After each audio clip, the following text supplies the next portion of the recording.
پېښور کې د پاکستان مرکزي مسلم لیگ ګوند په کوربتوب د ازادۍ پیغام لا اله الا الله محمد رسول الله نظام تر سرلیک لاندې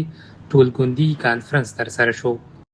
د اګست په 12مه په پېښور کې جوړ شوي دې کانفرنس کې سیاسي، مذهبي او ټولنیزو مشرانو ګډون وکړ. د غونډې په اعلامیه کې د پاکستان د جوړېدو پر موخو،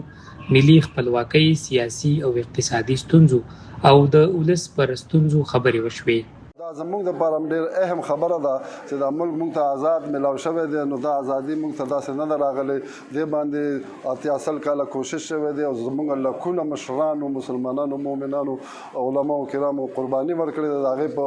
دغه کې راغلی دی. نو لهذا موږ ته پکار دی چې د دې ازادۍ موږ حفاظت هم وکړو او د دې ملک دپاره چې زموږ هر څونه که زموږ مال لګي، که زموږ جان لګي، انشاءالله موږ به یو شی باندې هم دریغ نه کوو. د دې دپاره به موږ قرباني ورکوو د دې ملک د ساتلو دپاره. د پاکستان مرکزي مسلم لیگ ګوند غړو وویل دا هیواد په ډیرو قربانیو جوړ شوی او د دې غونډې موخه دا ده چې د پاکستان د بیرغ لاندې بېلابېل سیاسي او مذهبي ګوندونه پر ګډو ملي مسلو رايوځای شي. د حالیه معاهدې تاسو کته د سعودي عرب او د ترکی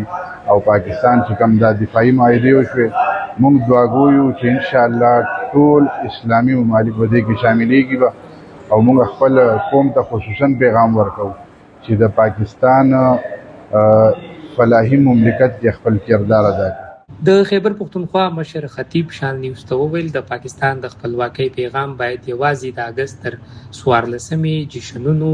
او د بیرغونو تر رپولو محدود نه وي، بلکې د په وینا د پاکستان د جوړېدو نظریاتي موخې باید د ټولنې په هره کچه ژوندۍ وساتل شي. په دې باندې د ټولو خلکو یو موقف دی چې یاره په دهشتګردۍ او د دې د اسلام سره هیڅ تعلق نشته، او دویم دا چې دا کوم اهمې معاهدې شوي دي د سعودي عرب ده، د ترکي ده، د پاکستان ده، ټول قوم په هغې باندې خوشحاله دی او ټول قوم چې دی د خپل وطن سره د ادارو سره باقاعده چې دی د دې خبرې اعلان وکړو چې د دې په پشت باندې 25 کروڑه پاکستانی عوام چې دي دا ولاړ دي. زموږ خو په دې یقین باندې یو چې که خیري د دې اسلامي بلاک د برکته به دا چې تاسو ګورئ په هر ځای کې انتشار دی، خلفشار دی، دې کې به مکمل کمی راځي او انشاءالله سټیبلیټي به چې دی صرف په دې 3 ملکونو کې نه بلکې ټول میډل ایسټ کې او په ټول عالم اسلام کې راځي. د غونډې په پای کې ګډونوالو د ګرانۍ، بېروزګارۍ او ترهګرۍ د مخنیوي لپاره د عملي ګامونو غوښتنه وکړه او ټینګار یې وکړ چې ملي یووالی او د پاکستان نظریاتي، جغرافیایي او اقتصادي خپلواکي دې خوندي وساتل شي. د کیمرامین بي ارشد سره سلمان یوسفزی، شان نیوز، پېښور.